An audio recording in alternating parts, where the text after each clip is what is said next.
नमस्कार, मैं डॉक्टर भुवनेश्वर दीक्षित। आप देख रहे हैं लोक दर्शक। लोक दर्शक में मित्रों आपका स्वागत है। उम्मीद है कि आप सभी लोग परिवार में कुशल मंगल से होंगे। आज श्रावण मास की 14 है। पूरे भारत में शिवलिंग पर गंगा का जल चढ़ाया जा रहा है।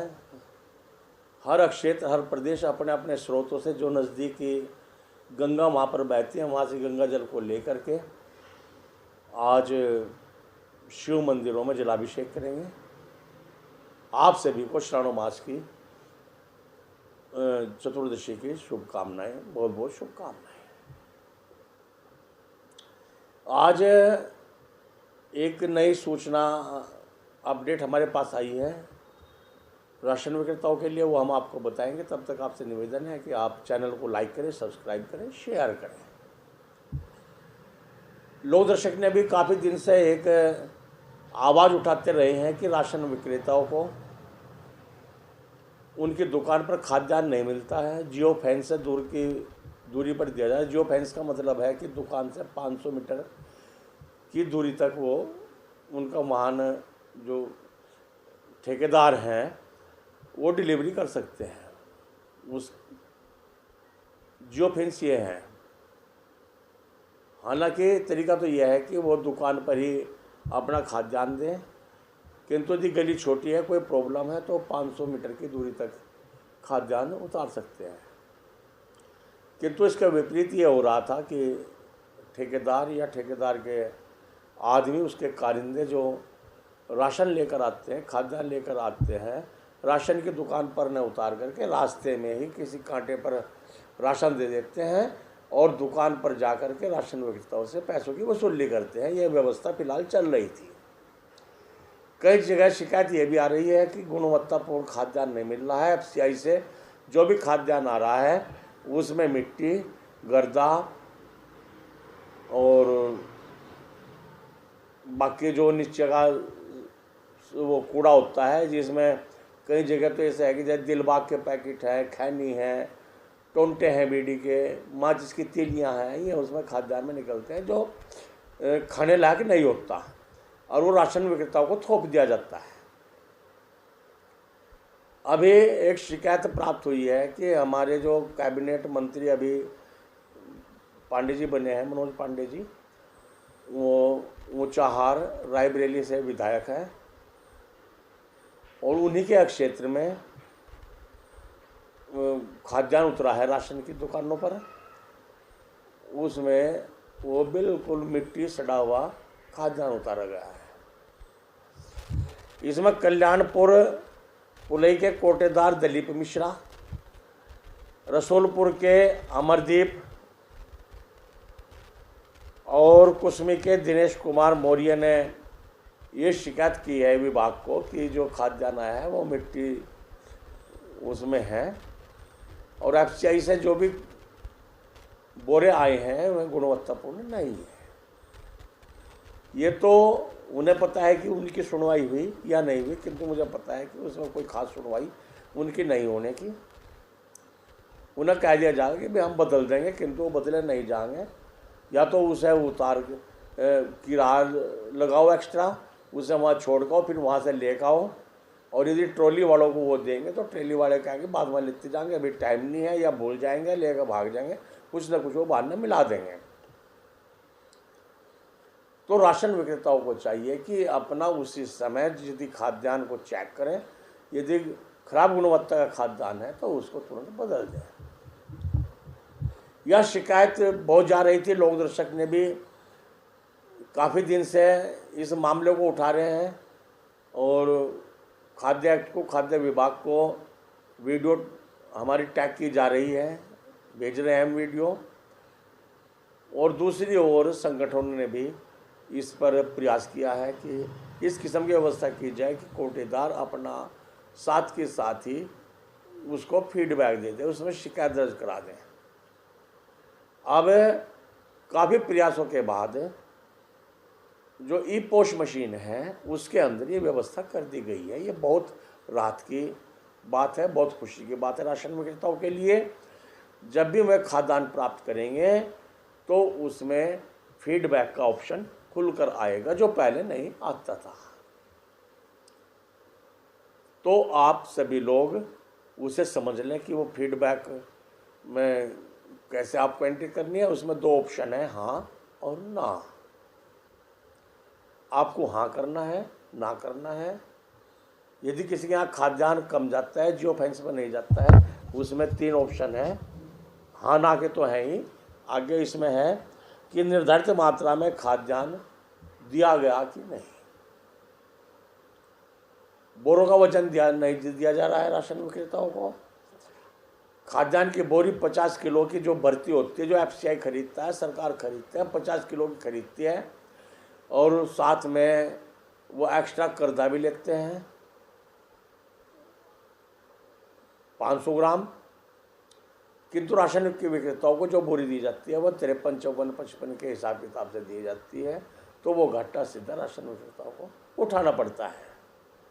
तो इसमें फीडबैक में ये पॉइंट है कि आपको खाद्यान्न पूरा मिला है कि नहीं। यदि आप उसमें नहीं कर देते हैं तो उसकी जांच होगी और उसे संज्ञान में लिया जाएगा। दूसरी है, खाद्यान्न जियो फेंस तक नहीं पहुंचा। जैसा कि अभी मैंने आपको बताया था कि जियो फेंस का मतलब यह है कि दुकान की चौदी पर खाद्यान्न पहुंचाना है। ये ड्यूटी है ठेकेदार की। उसमें लगभग 65, 70, 80, 90 के करीब का वो ढुलाई का किराया ले रहे हैं ठेकेदार। आपका कमीशन इतना नहीं है जितना ये ढुलाई का ले रहे हैं, किंतु उसमें भी वो बदमाशी कर रहे हैं, आपकी दुकान तक नहीं पहुंचा रहे हैं। तो इसलिए आपको उसमें जियो फेंस पे राशन ले लिया जाए। यदि आपको दिया जा रहा है तो आप हाँ करें, नहीं दिया जा रहा है तो उसमें बिल्कुल ना करें। ये आपका ऑप्शन है। आप इसका किस प्रकार इसका फ़ायदा उठा सकते हैं, ये राशन विक्रेताओं के ऊपर की बात है। तीसरा है, खाद्यान्न गुणवत्तापूर्ण नहीं है। ये भी मैंने अभी आपको बताया था कि रायबरेली में खाद्यान्न राशन दुकानों पर गया, उसमें मिट्टी भरी हुई थी, रेत भरा हुआ था और घुन लगा हुआ था।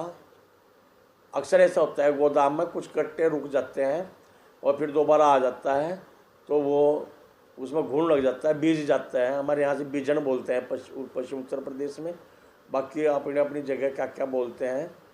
तो उसमें कीड़ा लग जाता है, घुन लग जाता है, सुरसुरी होती है, सुरसुरी बोलते हैं हमारे यहाँ। तो वो गेहूँ को ख़त्म कर देता है, तो वो लग जाता है, फिर उसी राशन को वो भेज देते हैं। वो खराब गुणवत्ता है, जो खाने योग्य नहीं होता। तो आप लोगों को यदि ऐसा खाद्यान्न आपको मिलता है, आप हर बोरी में परखी ले लें, परखी मार कर देखें खाद्यान्न भीगा हुआ तो नहीं है, खराब बोरी तो नहीं है, उसे आप ना लें, तुरंत वापस कर दें। और जब आप रिसीव कर लेंगे तो वो राशन कोटेदार की जिम्मेदारी होती है। यदि किसी कार्डधारक को आपने गलत गुणवत्ता का खाद्यान्न दे दिया है, जो शिकायत होगी उसमें राशन विक्रेता ही फंसेगा, वे नहीं फंसेंगे। आप कितना भी कहो जाओ, कितना भी आप निवेदन कर लो कि मेरे पास ऐसा ही आया, ऐसा ही आया, किंतु आपने लिख के दे रखा है कि मुझे गुणवत्तापूर्ण पूरी मात्रा में खाद्यान्न मिला है, तो वो हाथ आपने ही अपने आप काट लिए।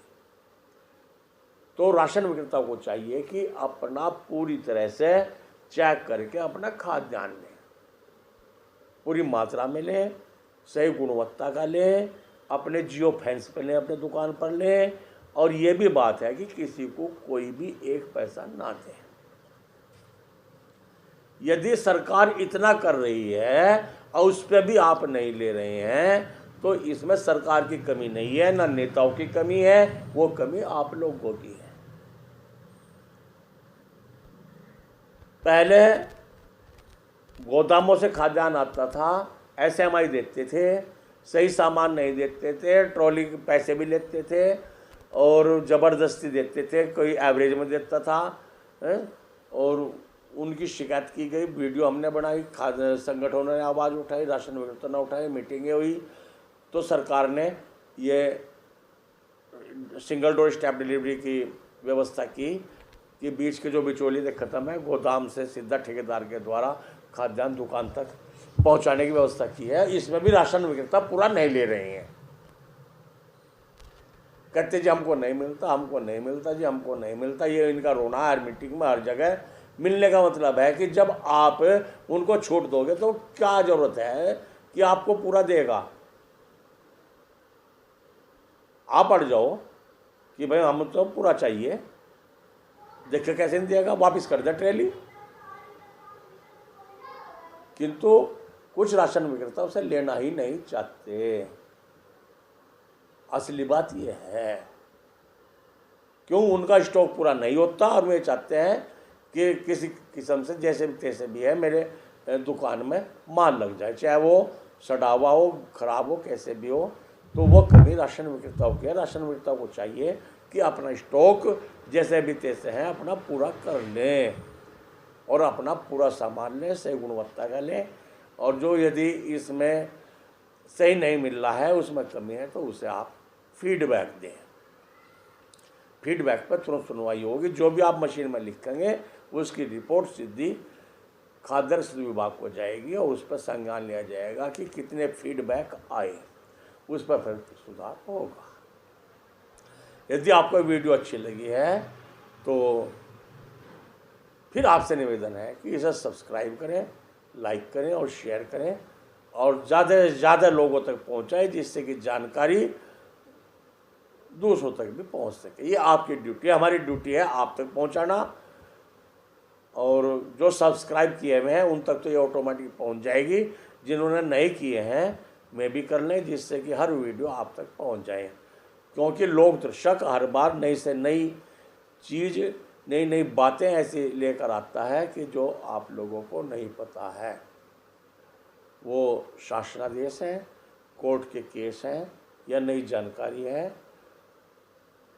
यदि आप सब्सक्राइब करेंगे, शेयर करेंगे और कमेंट्स करेंगे और लिखेंगे हम कहाँ से हैं, तो हमारा हौसला बढ़ता रहेगा और हम आपसे जुड़े रहेंगे। आप हमसे जुड़े रहिए और लोक दर्शक देखते रहिए। देखने के लिए बहुत बहुत धन्यवाद। नमस्कार, जय हिंद, जय भारत।